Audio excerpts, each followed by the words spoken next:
여호와께서 애굽에서 이스라엘 백성들을 불러내신 이후에 곧바로 가나안 땅으로 들어가게 하지 않으셨습니다. 대신 홍해 앞 바닷가로 인도를 하셨습니다.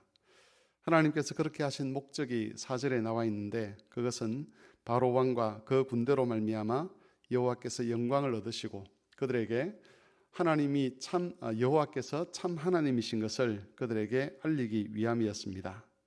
여기서 하나님께서 영광을 얻으신다는 것은 바로와 애굽 군대를 심판하시겠다는 것을 의미합니다.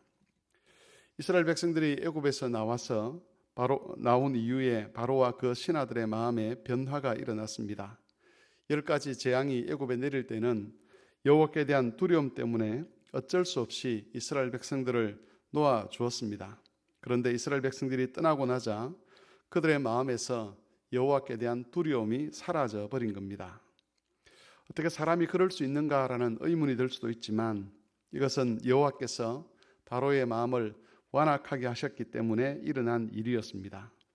하나님께서 그 마음을 완악하게 하셨기 때문에 애굽에 재앙을 내리신 그 여호와를 잊어버리고 이스라엘을 다시 추격하겠다는 그런 결정을 하게 된 것이지요.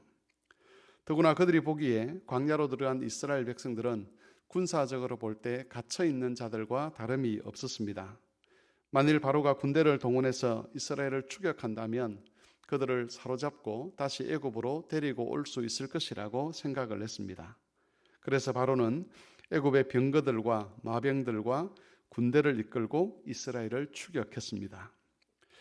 그런데 바로와 그의 신하들이 이런 결정을 할 때에 고려하지 않은 것이 하나 있었습니다. 그것은 바로 여호와 하나님이 살아 계시다는 사실이었습니다. 이스라엘을 내보낼 때는 어쩔 수 없이 내보냈습니다. 하나님께서 그들에게 내리시는 재앙을 보고서 여호와를 두려워하여 어쩔 수 없이 이스라엘이 애굽을 떠나도록 허락을 했는데, 그런데 지금은 그 하나님께 대한 두려움이 사라져 버렸고, 심지어 하나님이 이스라엘을 도우신다는 것 자체도 이들의 기억에서 사라져 버린 겁니다. 상황을 판단하고 이스라엘을 추격하겠다는 그런 결정을 내리는 과정에서 여호와의 존재에 대해서는 바로와 그의 신하들이 한 번도 고려를 하지 않았습니다. 마치 그들이 한 번도 여호와께서 내리신 이적과 기적을 본 것이 없는 것처럼, 또 그들이 한 번도 여호와께서 내리신 재앙 때문에 두려움에 사로잡혀 본 적이 없는 것처럼 여호와의 존재에 대해서 아무런 고민도 하지 않은 채, 또 아무런 고려도 하지 않은 채 이스라엘이 광야에 갇혔다라고 판단하고 그들을 추격하기로 결정을 한 것입니다. 우리는 여기서 사람이라는 존재가 얼마나 어리석은 존재인가를 깨닫게 됩니다. 하나님께서 이적과 기적을 나타내시고 또 직접 재앙을 겪도록 만들어서 하나님을 두려워하게 해도 시간이 좀 지나고 나면 언제 그랬냐는 듯이 여호와를 부정하는 것이 바로 인간의 모습이라는 것이죠. 그런데 이런 인간의 어리석음은 바로와 그 신하들에게만 나타난 것은 아니었습니다. 하나님의 은혜를 직접 입은, 또 구원을 얻은 이스라엘 백성들도 어리석기는 마찬가지였습니다. 10절 이하를 보면 자신을 추격하는 애굽의 군대를 본 이스라엘 백성들의 반응이 나와 있습니다. 이스라엘은 위기 앞에서 자신들을 애굽에서 인도하여 낸 모세를 원망했습니다. 우리가 애굽 사람들을 숨기도록 그냥 내버려 두지 왜 굳이 우리를 여기까지 데리고 나와서 죽게 만드느냐라고 모세를 몰아붙였습니다. 이스라엘이 그렇게 모세를 향해 원망했던 이유는 그들도 바로와 마찬가지로 여호와 하나님을 전혀 생각지 않고 있었기 때문입니다. 이스라엘 백성들은 자신들의 눈앞에 펼쳐진 위험 앞에서 여호와라는 존재를 빼버리고 그 상황을 어떻게 모면할 수 있을까를 궁리를 하게 된 것이죠. 그 결과 모세를 원망하긴 했지만 하나님 우리를 도와주십시오라고 그렇게 간구하지는 못했던 것입니다. 하나님의 심판을 받았던 바로 왕이든 아니면 하나님의 구원을 받은 이스라엘 백성이든 사활이 걸린 중요한 판단을 하는 과정에서 여호와 하나님이 살아계시고 역사하신다는 사실에 대해서 전혀 고려하지 않은 채로 생각하고 판단하고 결정을 했습니다.